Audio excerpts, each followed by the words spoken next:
Sejam bem-vindos a mais um seminário da São Paulo. O seminário de hoje é o nosso terceiro em relação a essa interface com saúde mental e espiritismo. Então, antes de darmos início, eu convido a todos para que nós possamos fazer nossa prece de abertura, fechando assim os olhos da matéria, elevando nossos pensamentos, nos harmonizando com Deus nosso Pai, agradecendo por mais esta oportunidade em que nos encontramos com a mente nacional, agradecendo a Jesus, o Divino Mestre, companheiro de todas as horas, meus caros amigos da espiritualidade, companheiros da Associação Ética Espírita de São Paulo, que se aproximam e compartilham conosco nestes momentos de mútuo aprendizado, no intuito de aprofundarmos cada vez mais as relações que tocam as questões da saúde mental, dos transtornos psíquicos, à luz da bendita doutrina dos Espíritos. Somos ao final deste dia. Saibamos mais cientes das nossas responsabilidades perante o Pai, perante Jesus, perante nossos companheiros, amigos, mas principalmente perante nós mesmos. Que assim seja. O tema central do evento é o ser ou adoecer. E para dar início, eu gostaria de ler um texto que eu estava vendo lá embaixo, que é de uma mensagem que foi trazida de um evento que foi realizado pela Associação Médico Espírita de Minas Gerais, que eu creio que tem bastante a ver com esse nosso momento, com o momento do nosso planeta, que diz o seguinte: raia uma madrugada nova em que a ciência e a religião dão-se as mãos em benefício da criatura humana. Amanhece dia novo para a sociedade terrestre, cansada de sofrer, voltando-se para Jesus Cristo, o modelo e guia da humanidade, a fim de transformar o mundo de provas e de expiações em um planeta de regeneração. Já não é possível postergar o surgimento desses gloriosos dias, porque o Consolador que Jesus prometeu encontra-se na Terra para arrancar pelas raízes os fatores que levam ao desespero e à alucinação. Não apenas para enxugar as lágrimas que os olhos vertem, senão para extirpar as causas das problemáticas aflitivas da criatura humana. A vós, estudiosos da ciência e do espiritismo, cabe a tarefa grandiosa de apreciar esses dias, tornando desde hoje a tarefa uma escola a Terra uma escola abençoada e não mais um hospital de almas aflitas procurando soluções para os problemas de emergência. Distendei vossas mãos, cientistas e religiosos, fazendo uma ponte de duas mãos por onde o conhecimento avança em uma direção, o sentimento viaja em outra, encontrando-se para o benefício da criatura humana, para que seja instalado o primado da paz e da saúde. Nós, os espíritos espíritas, estamos convosco, procurando contribuir para que esses dias vindouros, que já se anunciam, logo se estabeleçam e o ser humano possa cantar hosanas louvores de gratidão a Deus, pela honra da reencarnação e pela bênção do amor, como solucionador de todos os problemas. Espíritas, amai-vos e instruí-vos, proclama o Espírito de verdade. Em seu nome, nós outros vos dizemos: distendei o amor, amando-vos para mais amardes ao vosso próximo e a Deus. Iluminai-vos com o conhecimento e a razão, para poderdes planear com as asas da sabedoria, acima de todas as vicissitudes, exorando ao Senhor, o sublime médico das nossas almas, que nos abençoe. Sou o servidor mínimo e paternal de sempre, muita paz meus filhos, o Dr. Bezerra de Menezes, uma mensagem psicofônica trazida pelo Divaldo Pereira Franco, em 2002, nesse evento que ocorreu pela Minas. Que eu creio que é bem de acordo com o espírito do que a gente vivencia nos dias de hoje e a compreensão O que é um processo de adoecer? Um processo de cura também, de saúde, no que diz respeito aos espíritos. E aí o tema da palestra é o processo de adoecer do espírito. A questão é fácil para nós que cremos ou que já temos a certeza da existência de algo a mais da matéria relativo às questões espirituais. Mas no nosso dia a dia é difícil a gente se comportar como espírito. Trazer a questão do espírito de uma forma científica, de uma forma filosófica, o primeiro ser que se permitiu a isso foi Kardec. E ele nos traz, no início da codificação da doutrina, o seguinte questionamento: há espíritos? Então ele foi a primeira pessoa, de forma sistemática, com bom senso e do ponto de vista filosófico, ele busca compreender a existência do espírito. Isso é importante para que nós possamos falar sobre esse processo de adoecimento. Eu só consigo falar sobre doença ou saúde relativos ao espírito se, de fato, nós temos essa comprovação, se nós acreditamos nisso. Caso contrário, fica difícil. Eu vou limitar tudo às questões da matéria.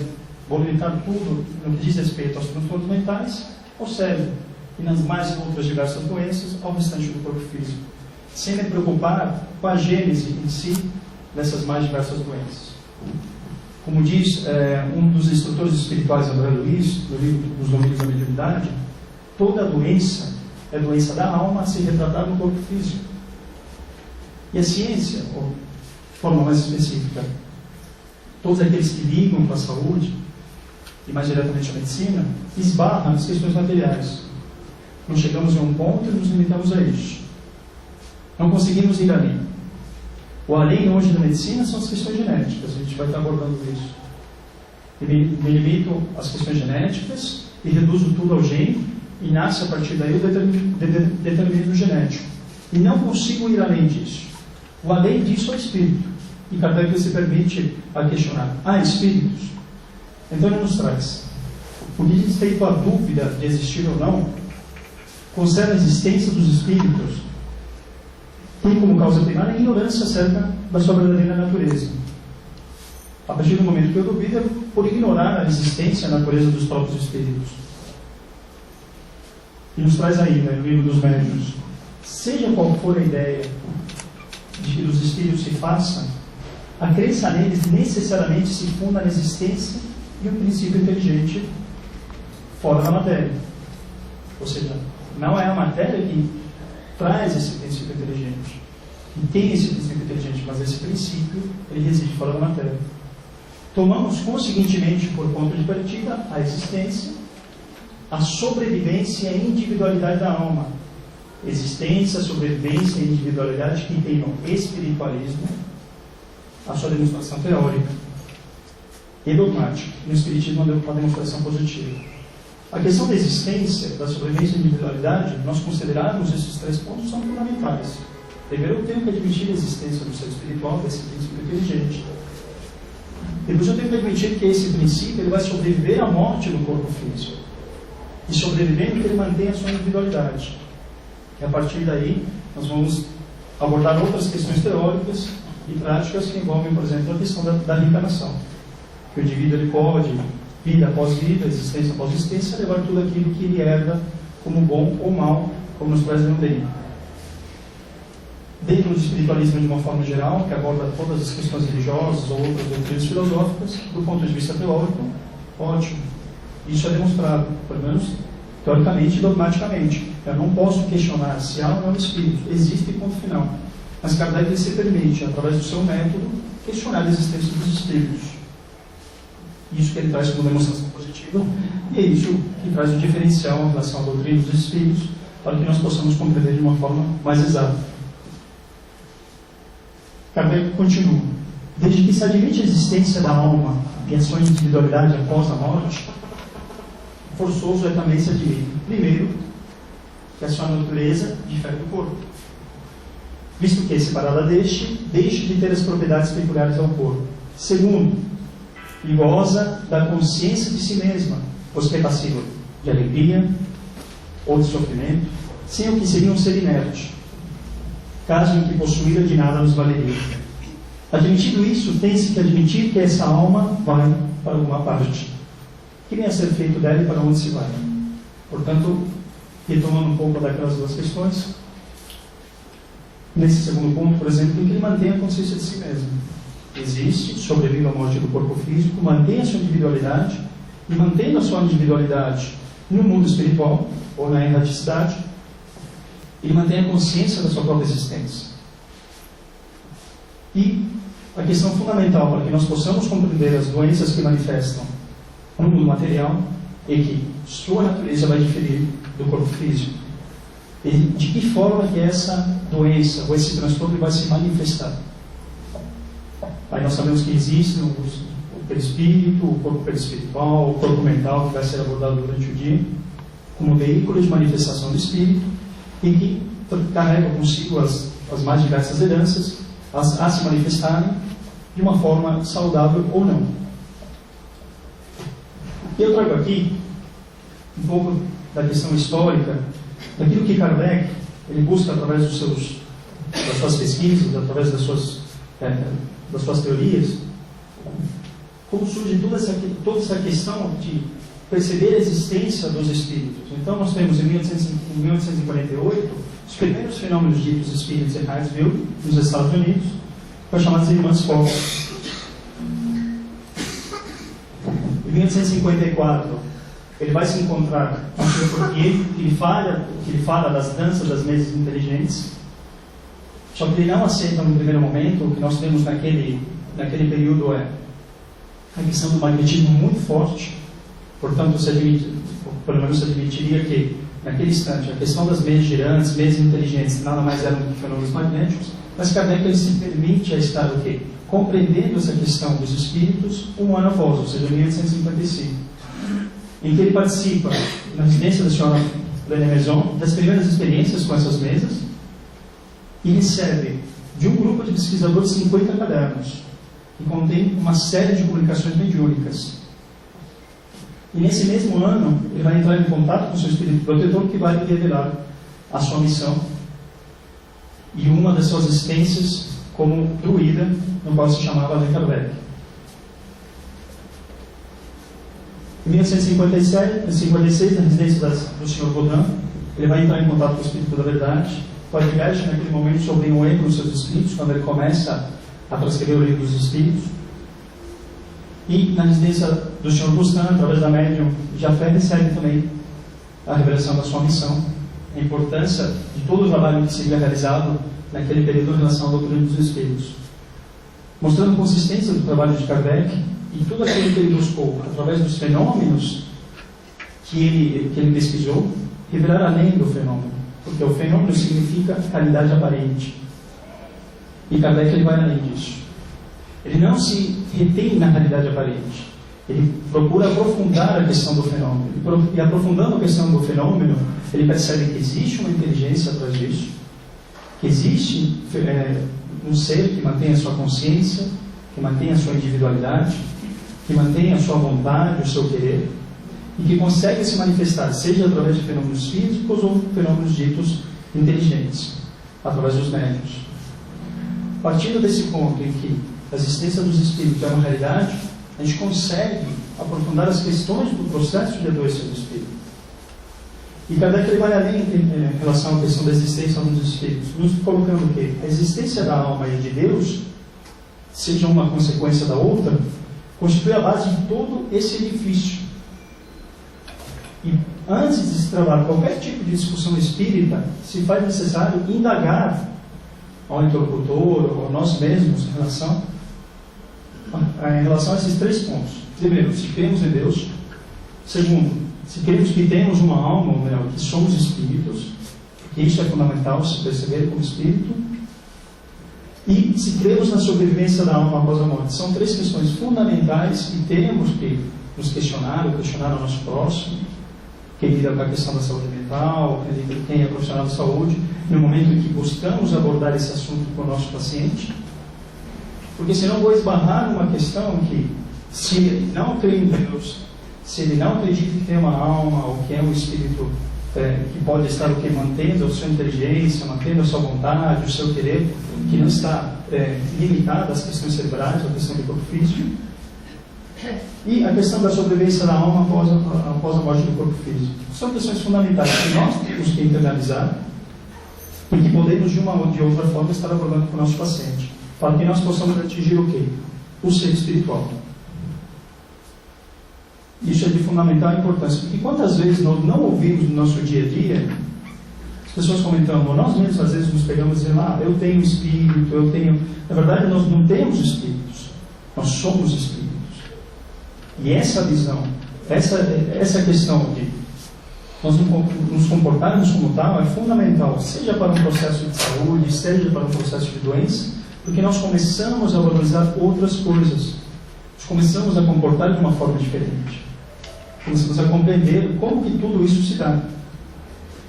Dentro disso, Kardec nos traz outra questão fundamental em relação às leis naturais, trazendo as características dessa lei que os Espíritos nos trazem como sendo as leis divinas. E na questão 614 ele questiona o que se deve entender por lei natural, justamente a lei divina, ou seja, que a lei natural é a lei de Deus. E sendo assim a única verdadeira para a felicidade do homem, indica-lhe o que deve fazer ou deixar de fazer, e ele só é infeliz quando dela se afasta. Esse ponto também é fundamental, porque a partir do momento em que já admito a existência do Espírito, admito, portanto, que eu sou um ser espiritual, e a partir disso que a existência da alma é uma consequência da existência de Deus, as leis que regem a nossa própria existência, que são chamadas leis naturais, que são pesquisadas pela ciência, nada mais são do que as leis divinas. Se as leis naturais, se o universo conspira a nosso favor para que nós possamos alcançar, dentro de nosso processo de evolução, a nossa própria saúde, a nossa própria cura, e a cura de fato é a cura espiritual, o que significa dizer alcançar um nível de perfeição, um nível de entendimento em relação às leis divinas, a partir do momento que nos afastamos dessas leis divinas, dessas leis naturais, e não buscamos a compreensão delas próprias, nós estamos o quê? Entrando nesse chamado processo de adoecimento, que é a questão da infelicidade. O espírito só é infeliz quando se afasta das leis naturais, e sendo infeliz ele adoece. E a dor como ponto fundamental para que ele possa retornar à casa do Pai, como diz Jesus, por exemplo, nessa parábola do filho pródigo, que é uma parábola belíssima, nos mostrando que o filho ele se afasta do Pai, ou seja, ele se afasta das leis divinas, das leis naturais, ele se torna infeliz, adoece e retorna. A dor como um mecanismo fundamental de cura, de saúde. Como nos traz Herculano Pires, não existe evolução no momento em que nos encontramos sem sofrimento. O sofrimento faz parte do nosso momento. Ele é fundamental para que nós possamos compreender a questão da saúde, a questão das leis divinas. Em Ezequiel nós podemos observar o seguinte: por mim mesmo juro, disse o Senhor Deus, que não quer a morte do ímpio, senão que ele se converta, que deixe um mau caminho e que viva. Ou seja, ele não quer a morte do pecador. As leis naturais, as leis divinas conspirando a nosso favor, elas nos favorecem o tempo todo e a cada instante, no intuito que nós possamos nos aperfeiçoar, nos melhorar cada vez mais. Só que isso só é possível a partir do momento em que nós consideramos também a questão da pluralidade das existências, que é um conceito muito antigo e que nós sabemos hoje, pelas mais diversas dados estatísticos, que a maior parte da população mundial crê de fato na pluralidade das existências. São dados muito interessantes. É claro que isso varia conforme o país e conforme a região, mas a maior parte crê. E por quê? Porque, como nós sabemos, isso a gente vai estar vendo, as leis naturais, as leis divinas, elas estão escritas, como dizem os Espíritos, na nossa consciência. Muito daquilo que nós combatemos e que nos é trazido, combatemos por orgulho, por egoísmo, por não querer admitir a existência de determinados pontos, é justamente por esse tipo de sentimento. Mas nós, em essência, sabemos da necessidade da pluralidade das existências. Isso é lógico. Isso nos traz a razão, o questionamento de que, se nós não temos a chance, a oportunidade do nascimento, do renascimento, para que nos possamos melhorar, nós não conseguimos explicar, por exemplo, a questão das mortes prematuras, a questão das mortes, por exemplo, de crianças recém-nascidas, ou que morrem ainda no útero, ou que morrem em idade mais cedo, jovens. Sempre nos questionamos e muitas vezes podemos nos revoltar, mas por que aquele ser teve essa morte prematura? Por que aquele ser morreu tão jovem? Quer dizer, onde está a oportunidade para que ele possa se melhorar? Se ainda está iniciando a vida? A questão da pluralidade das existências, da reencarnação, nos explica muito bem isso. E Kardec ele questiona, em que se funda o dogma da reencarnação? Esse termo é uma das poucas vezes que a gente observa em todo o edifício, como nos traz a doutrina dos Espíritos. E por quê? O termo dogma, do ponto de vista filosófico aqui que Kardec nos traz, é um ponto a não ser questionado em relação à pluralidade das existências. Ela é necessária, faz parte das leis naturais e eu não questiono. A reencarnação é básica, faz parte desse edifício que é construído dentro da doutrina dos Espíritos. Ela é essencialmente necessária para que nós possamos compreender os mais diversos fenômenos, em especial a questão da evolução do ser espiritual e o seu processo de adoecimento e processo de cura. Os Espíritos nos trazem. Ele vai se fundar no quê? Na justiça de Deus e na revelação, pois incessantemente repetimos: o bom Pai deixa sempre aberta a seus filhos uma porta para o arrependimento, questão da oportunidade para que ele possa estar se melhorando. Não te diz a razão que seria injusto privar para sempre da felicidade eterna todos aqueles de quem não dependeu melhorarem-se? Não são filhos de Deus todos os homens? Só entre os egoístas se encontram a iniquidade, o ódio implacável e os castigos sem remissão. Nos colocando a importância da reencarnação, a importância das vivências múltiplas, para que o ser possa se melhorar cada vez mais. Leon Denis, no livro O Problema do Ser, do Destino da Dor, no capítulo 13, em relação às vidas sucessivas, o que ele traz em relação a isso? A alma, depois de residir temporariamente no espaço, renasce na condição humana, trazendo consigo a herança boa ou má do seu passado, renasce criancinha, reaparece na cena terrestre para representar um novo ato no drama da sua vida. Pagar as dívidas que contraiu, conquistar novas capacidades que lhe hão de facilitar a ascensão, acelerar a marcha para frente.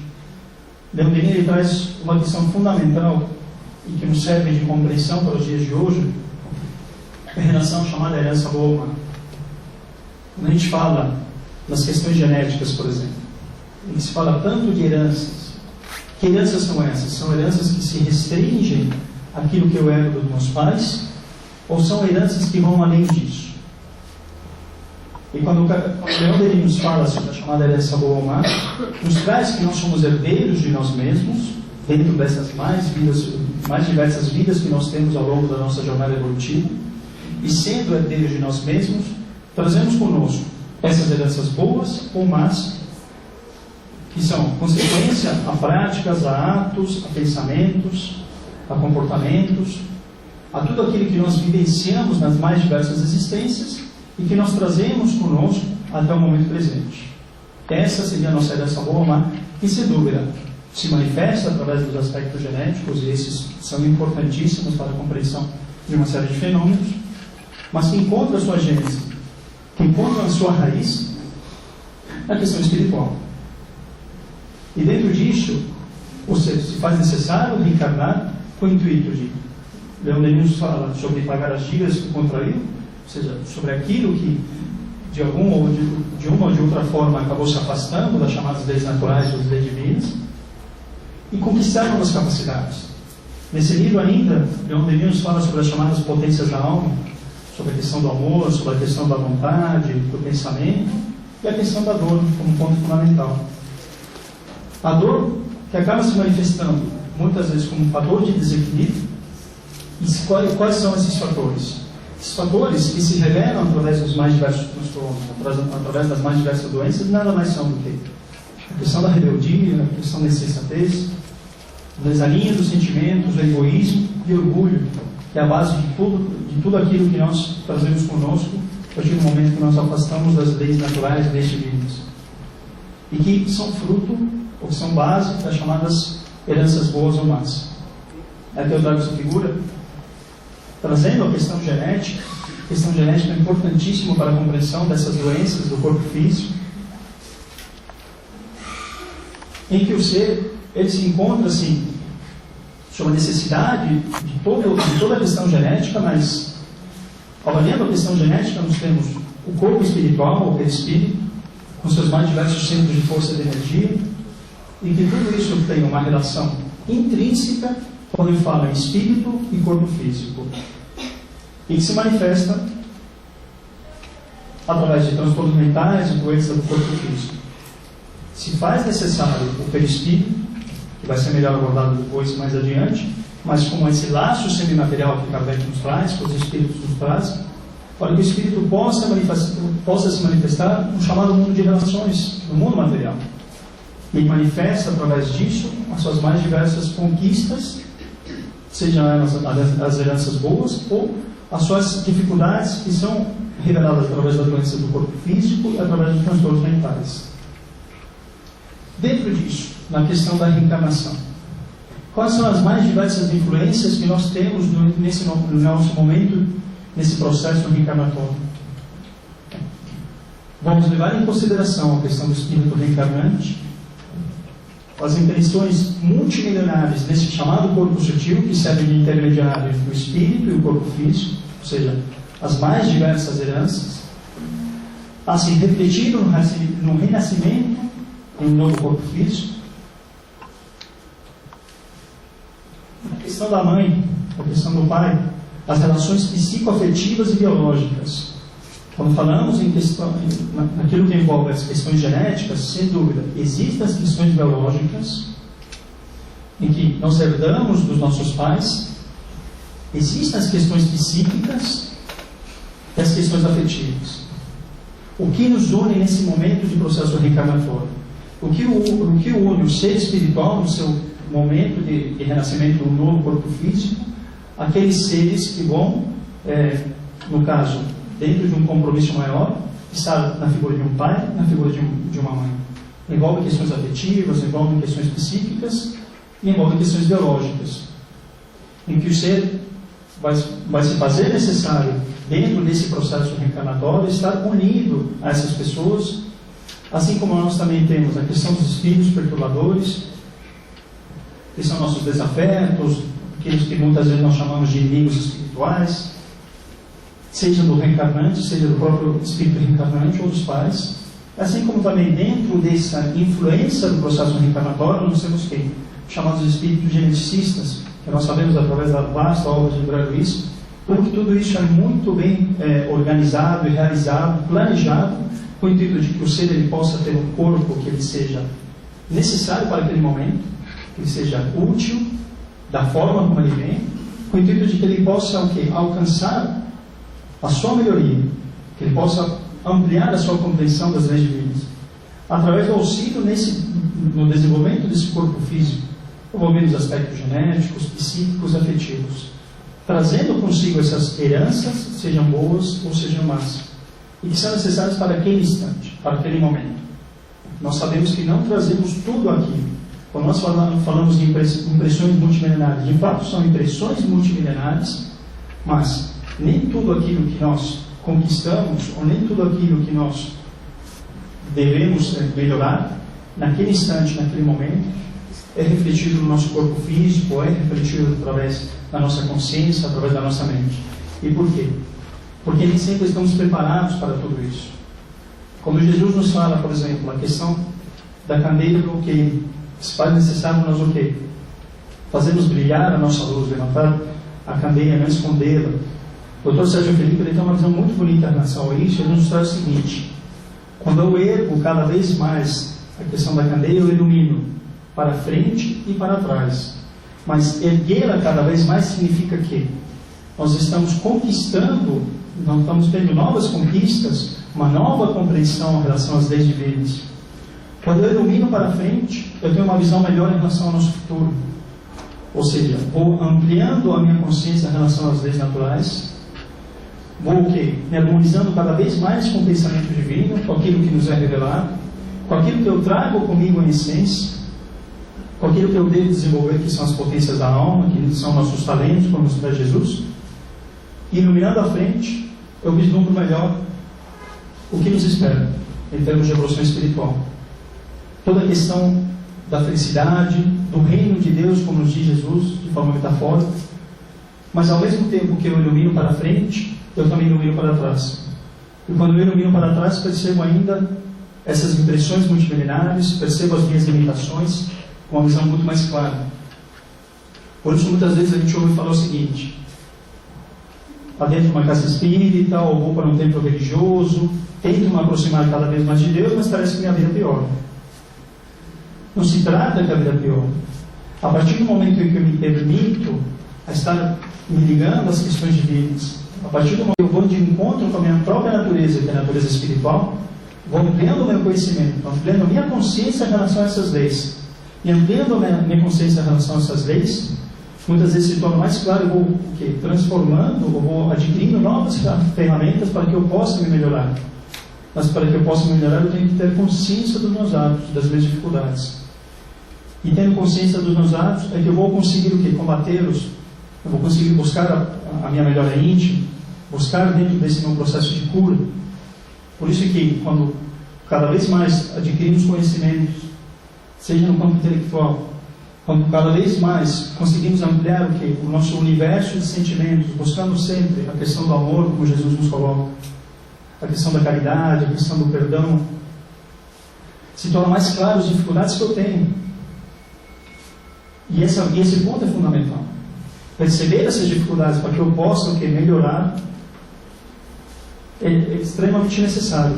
E por isso que nos dá a impressão que muitas vezes, a partir do momento que vamos ampliando, aprofundando o nosso conhecimento, existem alguns fatores de pior, mas nada mais é do que a nossa ampliação desse campo de consciência e, portanto, um encontro mais eficaz, seja com as nossas dificuldades, ou seja com as nossas potências.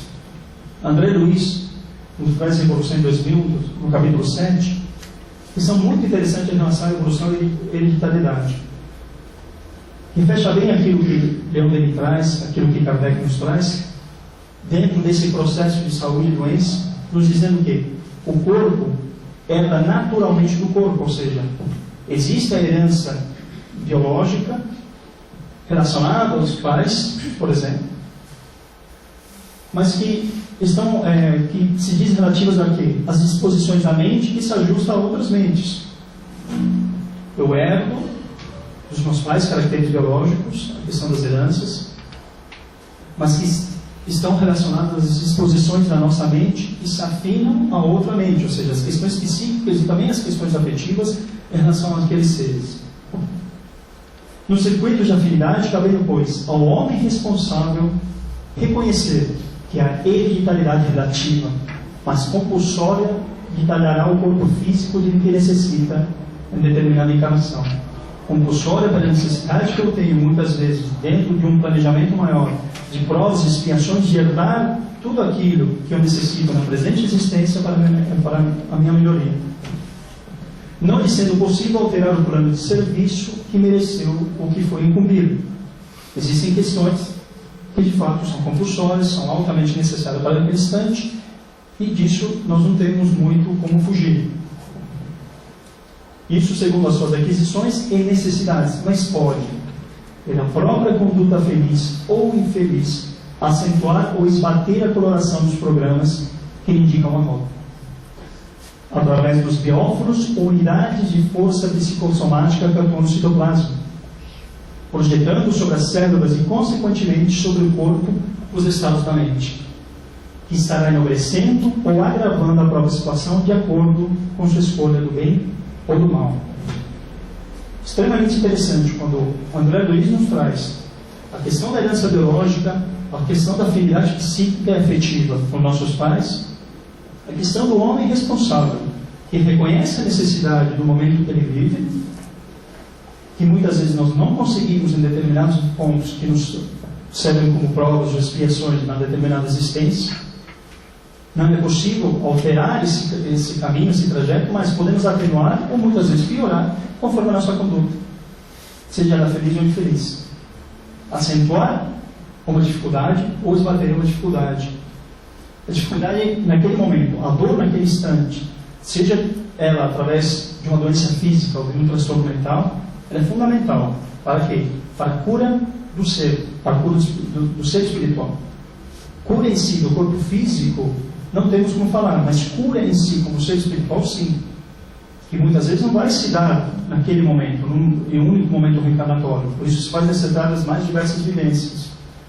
Mas através das minhas condutas, através do meu esforço diário, através daquilo que eu busco, dentro de uma afinidade com o pensamento divino, e perceber como ser espiritual, e perceber, seja as dificuldades ou as potências que eu tenho, eu vou o quê?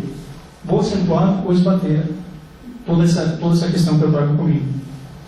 Que vai se refletir através desses bióforos ou unidades de força psicossomática no citoplasma, que nada mais são do que os genes, nos colocando que eles têm um papel fundamental naquilo que diz respeito na relação mente-corpo. A mente, que vai se refletir através do pensamento, através daquilo que pensamos, a qualidade do nosso pensamento, se manifesta através do corpo mental, se manifesta através da questão perispiritual, dos centros de força e de energia, e vai se manifestar através do bióforo, das unidades de força que ele traz psicossomática, conforme nossos estados de alma, que vão agravar ou endurecer a nossa própria situação. É aquilo, por exemplo, que a medicina traz como psiconeuroendócrino, eu coloco o dermato aqui, tem uma dermatologista aí da AME que traz esse ponto que é interessante, mas é psiconeuroendócrino, dermatoimunologia. Nós temos hoje eventos que falam sobre isso, mais diversas situações, que falam dessa relação psíquica, neurológica, endocrinológica, dermatológica, enfim, até nós alcançamos a questão da imunologia. Tudo nasce onde? Nas questões psíquicas. Se eu considero que nós somos seres espirituais, que nós somos espíritos, a questão psíquica não vai se limitar. A questão psíquica não vai se limitar à questão cerebral. Eu não posso admitir a psique, não posso admitir a mente como um epifenômeno cerebral, ou seja, como um subproduto. Mas pelo contrário, eu falo que a mente, que o ser espiritual é que dá forma ao corpo físico. Se vai necessitar a existência do espírito para que nós possamos ter um corpo físico, para que nós possamos ter o quê? O cérebro. As questões psíquicas, conforme o nosso estado mental, que vai se manifestar aí sim no nosso corpo físico, seja através do cérebro, seja através das questões endocrinológicas, que envolve todas as nossas questões dos mais diversos hormônios, do nosso sistema de defesa, no caso da imunologia, que muitas vezes se manifestam na nossa pele. Nós sabemos que uma série de doenças que se manifestam na nossa pele podem ser de origem emocional. Então, tudo isso envolvendo a questão central, que é a questão do espírito. E para todas essas questões relativas às doenças do corpo físico ou transtornos mentais, nós temos uma série de terapêuticas que a ciência nos fornece, por exemplo, a questão da farmacoterapia, a questão de procedimentos cirúrgicos quando necessários, temos as chamadas terapias alternativas, seja acupuntura, seja homeopatia, sejam outras, que vão agir nos mais diversos níveis das questões físicas, por exemplo, o corpo físico. Nas terapias alternativas nós sabemos que elas podem agir no corpo perispiritual, nas questões energéticas, e nós temos também a questão das terapêuticas que nos é revelado, que nos é trazido pela doutrina espírita, quando falamos em fluidoterapia, por exemplo, através da imposição de mãos, através dos passes, a água frutificada, a questão e as questões da desobsessão, como fatores importantes para que nós possamos ampliar essa nossa terapêutica no que diz respeito, seja ao corpo físico, seja ao ser espiritual. Mas quando nós falamos em cura, só existe um caminho. Quando nós falamos em cura espiritual, não existe farmacoterapia, não existem os procedimentos cirúrgicos, não existe a própria fluidoterapia, seja através da imposição de mãos, seja através da água fluidificada, a desobsessão. Tudo isso não cura ninguém. Em essência, não cura ninguém. Mas nós sabemos que a única forma de se curar, o único caminho, é o Mestre, é Jesus. É necessidade de nós abordarmos essa questão da verdadeira terapêutica. Terapêutica que age no ser. A terapêutica que age no ser, ela age através do Evangelho, através das informações que Jesus nos traz. Que é a questão do amor a Deus sobre todas as coisas, ou seja, se perceber como criatura e perceber que, portanto, existe um Criador, dentro de um ato de humildade, de amar ao próximo como a nós mesmos, a questão da irmandade, da fraternidade, a questão do perdão aos nossos inimigos, a questão da caridade, a questão do fortalecimento da fé, do desenvolvimento das nossas próprias potências, são todos pontos fundamentais que levam de fato à cura do ser espiritual. E por isso Jesus nos traz que Ele é o caminho, a verdade e a vida, e ninguém vai ao Pai senão por mim. Ou seja, ninguém alcançará de fato a cura do ser espiritual, ninguém vai alcançar de fato a compreensão das leis divinas, se não internalizar esses conhecimentos do maior terapeuta que já existiu, do maior médico, como nos traz o Dr. Bezerra de Menezes na sua mensagem, quando nos coloca em relação ao médico das almas, em relação a toda a riqueza dos seus ensinamentos através do seu Evangelho, os seus ensinamentos trazidos através de palavras, mas trazidos principalmente através de atos, nos mostrando que a cura, que a busca da felicidade, que a questão da compreensão dos mais diversos fenômenos, seja eles espirituais, seja eles fenômenos físicos, de tudo aquilo que se restringe à nossa vida, passa necessariamente pela compreensão do Evangelho de Jesus. Quando nós falamos em cura espiritual, quando nós falamos em cura em si, é isso que nós temos que levar, seja para a nossa existência, seja para nosso paciente, no nosso dia a dia, no contato com ele, nós nos permitirmos abordar as questões espirituais, abordar as questões religiosas, incentivá-lo para que ele possa buscar se compreender como ser espiritual. Porque a partir disso estaremos mostrando mais uma alternativa para que ele possa alcançar de fato a sua melhora íntima e para que ele possa alcançar de fato a sua cura. Porque as mais diversas outras terapêuticas, seja através da farmacoterapia, tudo aquilo que nós podemos estar oferecendo ao nosso paciente, são paliativos. O profissional da saúde, nesse momento, ele nada mais é do que um educador, desde o momento que ele se permita ser um educador, e um instrumento do Pai Maior, no intuito de abraçar, acolher aquele irmão em sofrimento e mostrar um outro caminho, para que ele possa futuramente alcançar aquilo que todos nós estamos destinados, através das mais diversas existências, a partir daquilo que nos é trazido pela doutrina dos Espíritos, que é alcançar a melhora íntima, que é alcançar a perfeição do ser espiritual. É isso que eu tinha para trazer para vocês. A gente vai estar abrindo depois para a gente poder conversar um pouquinho sobre isso. Aí eu passo a palavra para o Mauro, que vai dar sequência ao nosso evento.